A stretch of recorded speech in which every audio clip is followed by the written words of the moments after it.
Ito ang inyong lingkod na nagbabalik upang magbigay ng mga balitang walang bias at pawang katotohanan lamang.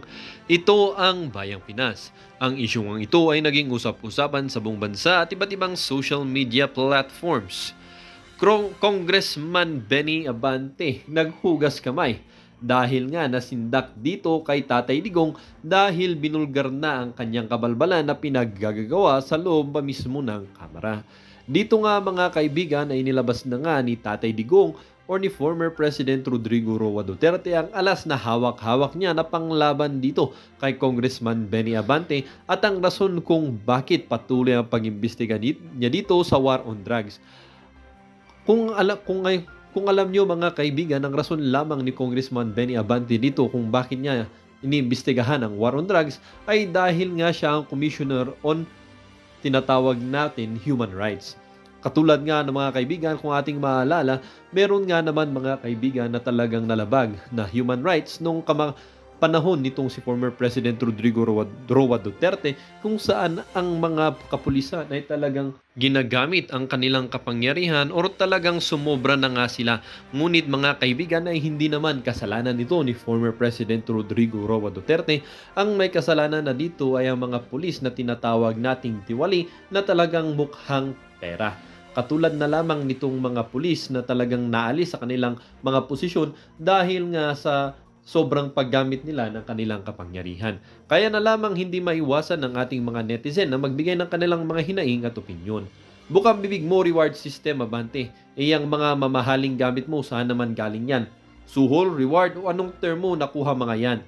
Si Abalos nga merong friends na magbibigay ng 10 million reward para maturo si Kibuloy at kayo dyan sa Congress maraming rewards from taxpayers' money. Isang buwan ba naman si Garma nakakontempt sa House of Representatives, talagang mapipilitan na bumaliktad yan, maski labag sa loob niya. The teaching for the leaders and manager, legitimate power, reward power, expert power, the image on plain sight, personal power to influence. That is above of all the powers. Mr. Abante, ang kwento hindi pwedeng ebidensya. Hearsay lang yan. Maghanap kayo ng mga pulis na makapagpatunay na tumanggap sila ng reward at dokumentado. Hindi mga marites ang paniniwalaan ng husgado. Hinahamon namin ang mga senador. Kaya nyo ba imbestigan si Abante? Dapat diretso sa ombudsman para makulong agad ang mga kawatan. Well, para nga sa kabuang detalye at impormasyon ay panoorin na lamang ang buong video. At salamat na rin sa ating mga solid viewers sa walang sawang pagsuporta. At kung bago naman sa ating channel ay syempre huwag kakalimutang mag-subscribe, pindutin ang notification bell, piliin na rin ang all upang laging maging updated sa mga balitang bago, totoo at walang bias. Dito sa channel ng Bayan ang Bayang Pinas. Huwag din pong kakalimutang mag-iwan ng like at i-share ang ating mga videos. Muli po mga kaibigan, maraming salamat and God bless.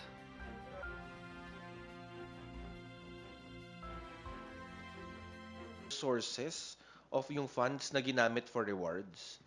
Actually, Colonel Espinido made a statement in our first Quadcom hearing na talagang mayroong reward system. Tinanong namin kung saan ang gagaling yung reward system. At sinabi niya, nanggagaling ito sa mga gambling money. For example, STL. For example, Pogo. Yeah. Hello, sir. Senator Ronald Bato de la Rosa said the Senate will launch its own investigation into war on drugs, and he will invite former President Rodrigo Duterte. Senator Ronald Bato de la Rosa says the Senate will launch its own investigation into the war on drugs and will invite former President Rodrigo Duterte as resource person. At naniniwala siya mas malaki po yung possibility na dumalo si former President sa ilo-launch nilang Senate investigation. Or comment on this. Clear the air and say what he would like to say. You mentioned earlier, Kong, na next hearing, EJK ulit yung topic. Are we not going to formally invite the former president to finally face the Quadcom amidst these allegations against the war on drugs? We will still talk about if we are going to have the EJK or the POGO or the drugs about it. But definitely we're going to invite the president. I do not know when, no? Sa akin, if we're going to invite the former president, hindi muna namin iimbitahin ng maraming mga iniimbita namin, no? So that he could be able to freely say his piece. Mahirap naman kung napakaraming iimbitahan namin and then maghihintay siya ng matagal. We do not want that to happen. Sorry. In our first Quadcom hearing, na talagang mayroong reward system. Tinanong namin kung saan ang gagaling ang reward system. At sinabi niya, nanggagaling ito sa mga gambling money. For example, STL. For example, Pogo. Yan ang sinabi niya, no? Now, meron itong connection din naman sa sinabi ni Colonel Garma na talaga mayroong reward system. Although hindi niya talaga tinukoy kung ito ay galing sa STL. Tinukoy lamang niya na mayroong pondo na nakalaan dito, na nagtatago ng pondo nito, things like this. So sir, pwedeng all of the above. Pwedeng Pogo, STL. Pwede. More than one. Yes, pwede. Pwede rin na na kung yan ay talagang operational expenses at tinatawag. Siyempre, that would appear. Mag-a-appear yan sa COA, mag-a-appear yan sa pag-imbestiga doon sa mga intelligence fund and confidential fund na nakalagay ng operational expenses. Ang gusto nating malaman, paano ginamit itong operational expenses na ito? Kasi actually, pag sinabi nating operational expenses, na binibigay bago ang operation. Hindi binibigay yan after the operation. So it's not actually a post-operational expenses. But before any operation can be done, merong tinatawag nating operational expenses. We understand that. But not the reward for policemen killing another person for that matter. So sir, possible na dirty money yung ginamit for the reward system? It can be possible. Yes. And sir, last na lang on my part. Yung may binabanggit si Colonel Garma na yung Coplan pala, sir, hindi pala pinapondohan ng PNP. Yung Coplan po, yung mga planned na operations. Hindi pala siya pinapondohan ng PNP. Nakasanayan na daw on ground na pumupunta yung mga police sa mayor. May ganun po ba? I do not know a lot of things about that. Although, syempre, ang atin namang mga kapulisan, pumupunta yan sa LGU, no? Especially kung talaga meron silang operations. And they would be asking the LGU for help. Okay lang yun eh. Okay lang yun eh. Unless otherwise, ang talagang papatay nila, mayor din naman. The thing is, in the past, in the last administration, I think there were 9 mayors that were actually killed. Yun nga sir, would we go as far as isa-isahin, tignan yung mga kaso na rin na ito kung connected? Tignan na namin to eh. Ang sinabi lamang ni Colonel Garma na merong police officer na involved ay yung pagkapatay kay Mayor Halili, no? I was the one that asked, halimbawa naman yung pagkakapatay sa Mayor ng Los Baños, si Mayor Perez. Drugs din yun eh. At ang napagbintangan ay konsehal. In fact, right now, the councilor is still in jail. Yung ba, police operation din to. Wala siyang sinabi, hindi niya raw alam yun.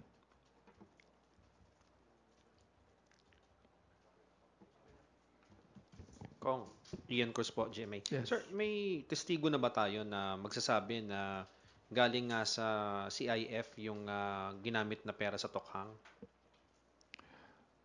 Well, as far as we're concerned, si Garma pa lang talaga ang nagbigay ng statement tungkol dyan, no? Although, tinatanong nila kung gaano katotoo yung statement na yan. Sinabi ko naman na mula kay Colonel Espinido na sinabi niya may reward system, yung napatay na Chinese drug lord sa Davao Penal Colony na binigyan ng PDL ng tigi 1 milyon, no? In fact, according to the PDL na nag-testify, even Colonel Padilla, na ang sabi nung SPO4 Art Narsoles na bawat ulo 1,000,000. So tatlo yan, 3,000,000 yan.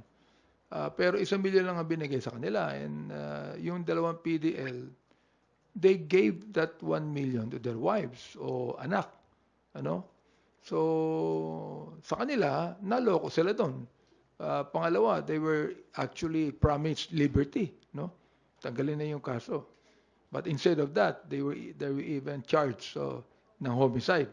Oo. Pangatlo niyan, yung Kibarayuga na yung testimony ni Lieutenant Colonel Santi Mendoza na talagang nagkabayaran. 300,000 ang ibinayad doon sa nakapatay Kibarayuga at siya nga yung inutusan at nakatanggap siya. Sinabi niya nakatanggap siya ng 40,000. And of course, ang pangapat, si Colonel Garma. So, definitely, sa apat na testimony yan, talagang mayroong reward system. There's no doubt about that. Ano pang kailangang ebidensya? Oh. So sir, sa pag-follow ng money trail, anong mga nakikita nyo malaking steps na gagawin ng komite? Well, ang step na gagawin po namin yung sinabi ni Congressman Dan Fernandez na we will invite COA.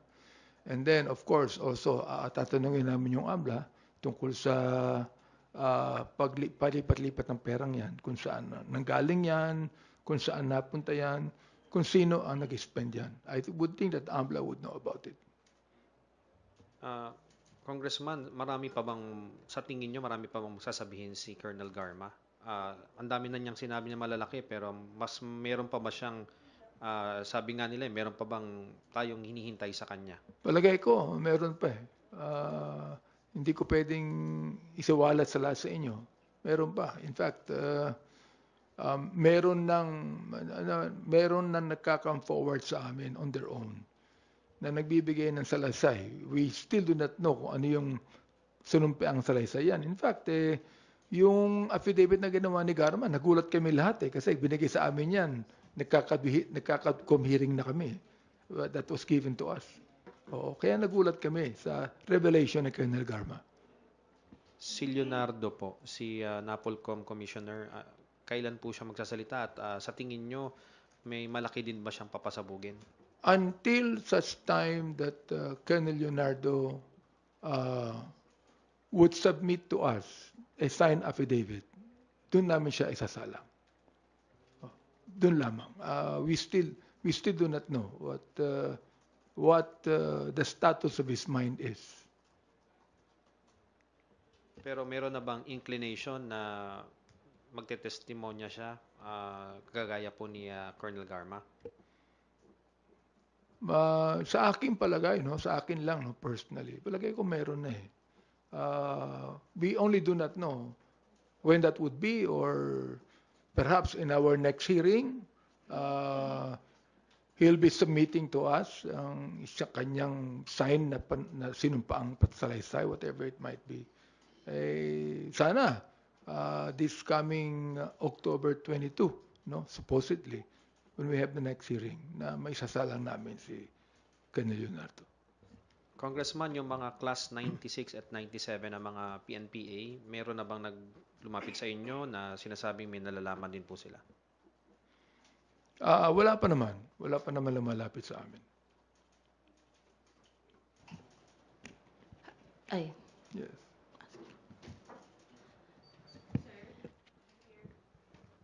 Yeah. Hello, sir. Senator Ronald Bato de la Rosa said the Senate will launch its own investigation into war on drugs, and he will invite former President Rodrigo Duterte. Senator Ronald Bato de la Rosa says the Senate will launch its own investigation into the war on drugs and will invite former President Rodrigo Duterte as resource person, at naniniwala siya mas malaki po yung possibility na dumalo si former President sa ilo-launch nilang Senate investigation. Or comment on this po. Very good. In fact, sabi ng Bible, 2 is better than 1. Oo.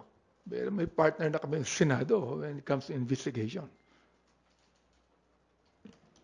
How about yung possibility na humarap mismo si former president sa kanila and yet dito sa atin po sa Quadcom? It seems like yun po, although nagbigay na po ng statement si former president na willing siya na umaten, pero mas malaki yung possibility sa Senate siya humarap. Well, it might be.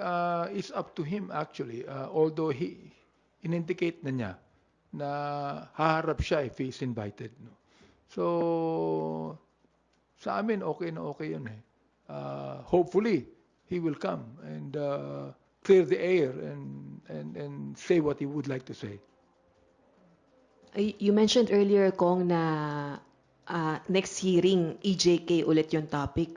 Are we not going to formally invite the former president to finally face the Quadcom amidst these allegations po against the war on drugs? We will still talk about if we are going to have the EJK or the POGO or the drugs about it. But definitely we're going to invite the president.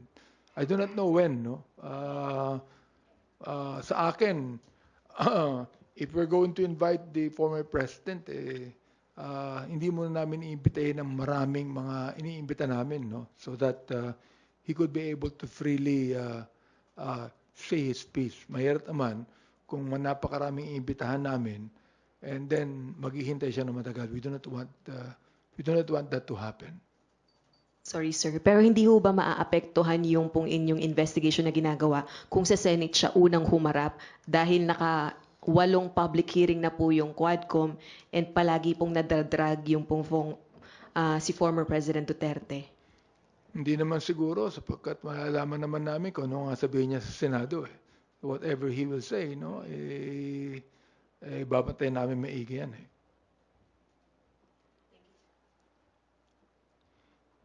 Yes. Sorry. Good morning po. Lianes Capante, GMA News Online. I asked Secretary Panelo yesterday about po yung plano ng Quadcom to investigate the possible use of Intel fund to fund the reward system Yes. in killing drug suspects. Ang sabi niya, one cannot launch a successful war on drugs without effective legal strategy, which necessarily will involve funding from the government. Police operations must be sufficiently financed for effective enforcement of the laws against drug trafficking. But he did not mention flat out na we did not use the Intel Fund. Wala siyang ganong statement na categorical. Do you think, how do you find that statement? Is that statement, lack of categorical statement, just confirms what the others have testified po sa Quadcom? Yeah, I respect his own legal opinion on that. No? Marami naman siguro mga legal opinions ng iba't ibang abogado. No? That is own legal opinion. Sir, confirmation kaya yun na nagamit nga yung Intel Fund. He did not ang haba ng statement niya, but he did not mention about anything na hindi namin ginamit yan. Anong ibig sabihin ng hindi namin ginamit? Kasama siya ron? Hindi sir, kasi I was asking yung possibility na yun nga. I asked him, sir, ginamit niyo ba yung Intel Fund to, for the police operations under war on drugs? Hindi niya, dun sa mahaba niyang statement, hindi niya sinabi yung intelligence fund. Palagay ko, it will depend upon our investigation. Sir, sorry. Follow-up lang po dun sa question about Bato. Maglo-launch sila ng sarili nilang investigation po and invite si PRRD. Tingin niyo po ba magiging fair si Senator Bato dun po sa magiging pagdinig ng Senado, lalo na siya mismo po yung nadidiin sa issue ng war on drugs? Hindi. Paano niyo pa nasabi, sir? Well, the thing is, he became the Director General of the Philippine National Police during the time of the former president. No? But just imagine, he was only a Brigadier General all of a sudden. Nagdagdagan siya ng star, no? Naging Major General siya and naging Director General. So I would think that he would be more biased than actually balanced in that hearing. No? Sir, how about po yung mga narco generals? Are you going to invite them? Wala po kasing na-file na case at wala din pong nailutang na evidence.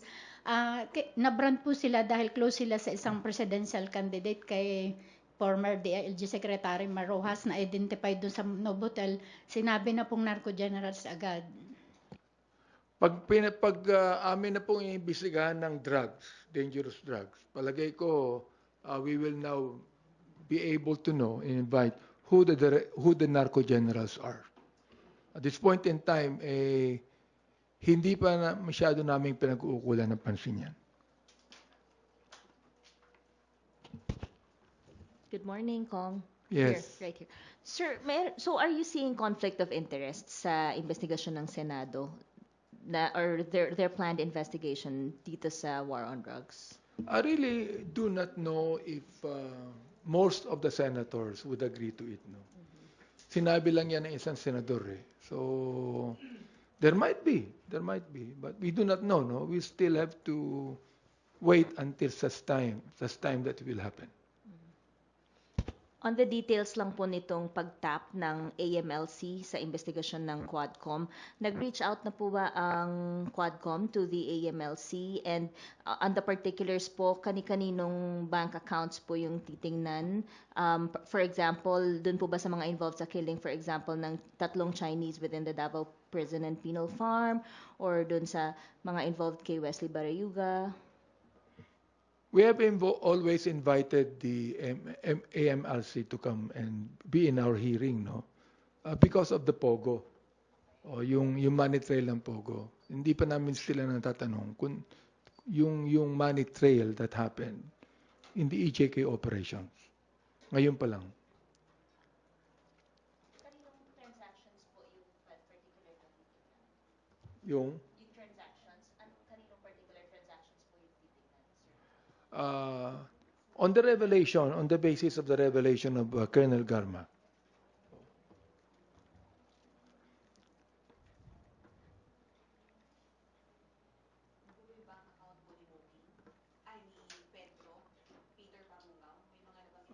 Oo, yung Peter, no? In fact, we are actually looking at the possibility of inviting him to come. Kung sino man yung Peter na yun. Wala nakakakilala kung sino siya eh. Pero papatingnan po yung kanyang bank account sa ACLAC. Yes, because siya yata yung humahawak ng bangko eh. I don't actually know about it.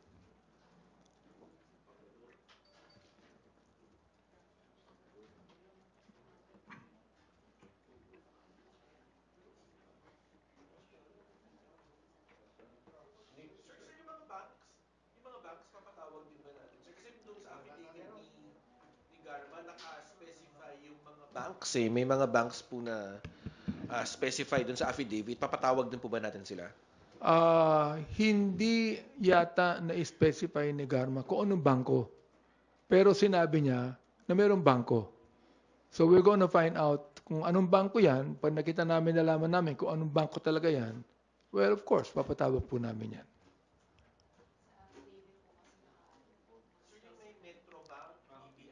Kung naka-specify yan, we will call on them.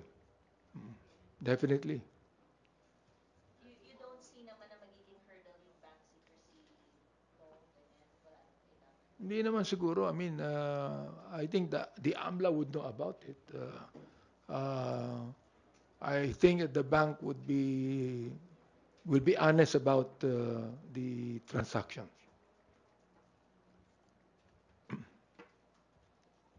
Sir, pero may kasi sir, even yung sa Intel funds, parang hindi pa talaga concrete yung what we know right now. Sa tingin niyo, sir, in the next hearing, malilink na yung possible sources na STL, POGO, and yung Intel funds? Sa tingin niyo, mabubuksan na po doon o medyo...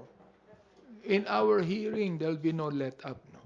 Ibig sabihin, talagang hindi lang namin tatapusin ito. But we will do everything we can to let the people know kung talagang ano nangyari dyan. Kasi sinimulan na namin eh. And of course, this is about politics. No? The thing is, we would like the people to know na talagang kami gagawin namin na lahat para ma-expose lahat itong mga shenanigans na ito, ma-expose lahat itong mga illegal na gawain ito.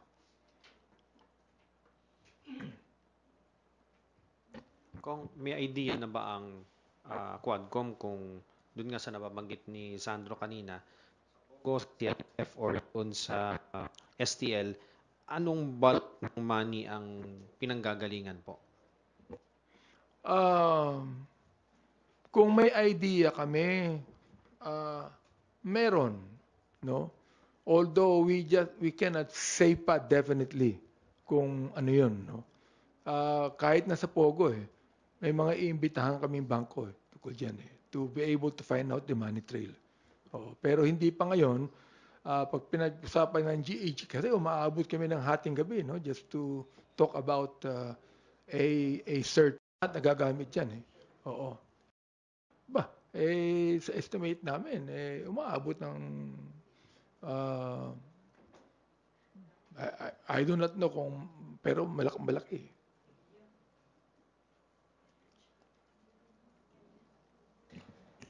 Hi Sir, Mela from PTV po. Sir, yung dalawang bills na final ng Quad Committee Chairman, kailan po kaya masusunod? Kasi nababanggit nyo sa mga pagdinig, marami kayong inaay na panukalang batas na ihain mula dun sa mga natutuklasan nyo sa mga pagdinig. Kailan po kaya yung susunod na magiging paghain ng mga panukala ng Quadcom? At ano-ano yung mga susunod pang panukala na ihahain pa natin mula dun sa mga naungkat natin sa investigasyon? Pinag-aaral na namin yung pangatlong batas on the espionage bill. Sapagkat medyo malabo yung batas natin ngayon tungkol dyan. No? So pinag-aralan po namin kung ano ang may dadagdag namin or we could be able to amend the espionage law right now. So I think there's about mga 15 na mga draft bills na ipa-file namin, including the death penalty bill on heinous crimes. Kailan po kaya yung mga susunod, sir, na filing? Hindi ko alam we're still studying it and we're still asking our lawyers to look into it.